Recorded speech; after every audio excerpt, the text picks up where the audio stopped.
Navratri is around corner for us Gujaratis, and I can't help but think about the Dandiya queen Falguni Pathak.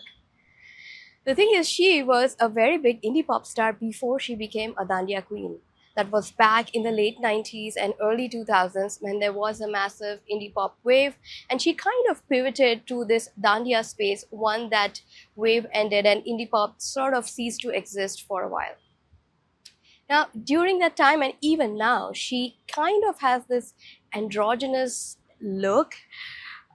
She has this boy cut hair, she wears pants, shirts, never has been seen in a typical feminine dress. And during that time, she was never taken as an LGBTQ advocate or an artist who pushed for these concepts in a subtle way. This has been a recent phenomenon where people have started recognizing her work as that and probably are also guessing that she is lesbian herself, and it hasn't been confirmed. She has also mentioned about this where she said that she is the youngest of four sisters and they just wanted a boy, they wanted a brother, but she came as a girl child, so they just raised her as a boy, and that's how her choices came to be what they are. Now, that is quite understandable, and even at that time, the tomboy look was very much accepted. Those of us who have lived that time as a child, you would remember not just Falguni Pathak but other public figures also had a similar style. Think of Kiran Bedi, think of Barkha Dutt, or Indra Nooyi even, who kind of rose to their public figure stature during that time, had this kind of look. It was post economic liberalization, and there was a certain idea of feminism. Probably it was also the first time in the Indian history where short hair in general became mainstream for women, at least in the urban spaces. So at that time, it was quite common, it was quite in vogue, and these women, at least Kiran Bedi, Indra Nooyi, still tend to carry themselves that way. So just her look shouldn't be taken as that. The second point was about the way she filmed her videos. A lot of these videos, probably most of them, are about female friendship, female kinship. They are definitely drooling over a very handsome guy in almost all the songs.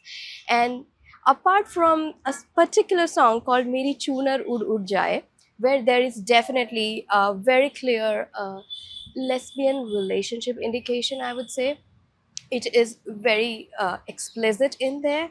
But apart from that one song, I did not find it always is focusing on the female friendship. The kind of music also that she did was equivalent of a chick flick in music or a chick clit in music. It was very, very feminine. And I understand there was a very big contrast between how she portrayed visually, that is this tomboy, and her voice being very thin and quintessential feminine voice, and her videos also being very quote unquote girly. It doesn't really mean that she is herself a lesbian or kind of pushed for it. The thing is, I also understand that artists may choose to shine a light upon issues which are not present in their lives, but they are just aware about it and may choose to make a video like Meri Chunar Ud Jaye simply because they want to draw people's attention to that and not necessarily are dealing with that. So I feel it has been a bit exaggerated. It also kind of shows how in recent years we have been expecting women, especially straight heterosexual women, to look more feminine.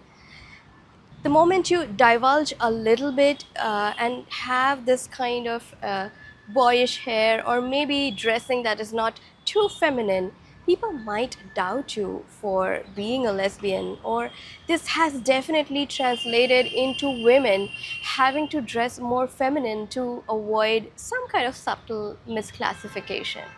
And I do miss that time back in the day when this did not exist. Even as a kid, I remember a lot of small girl child used to have this boy cut hair. There was a mushroom cut for both men and women for little kids. And I don't see that now.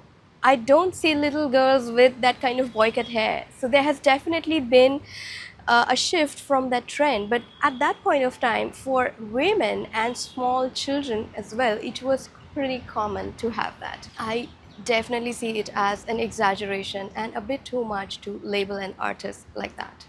I've also felt somehow that in Gujarat there is slightly lesser pressure on women to look a certain way or look beautiful.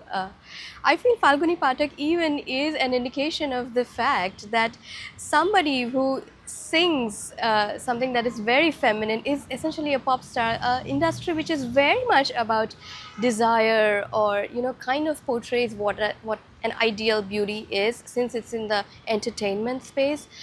She, in the Gujarati ecosystem, could be the way she is and still become popular. I am yet to find other cultures where a mainstream star of any entertainment space has this kind of unconventional image. And it was never questioned in our culture. Her choices were never questioned, and she had a full hearted acceptance and continues to do so. So I also see it as a merit of Gujarati culture.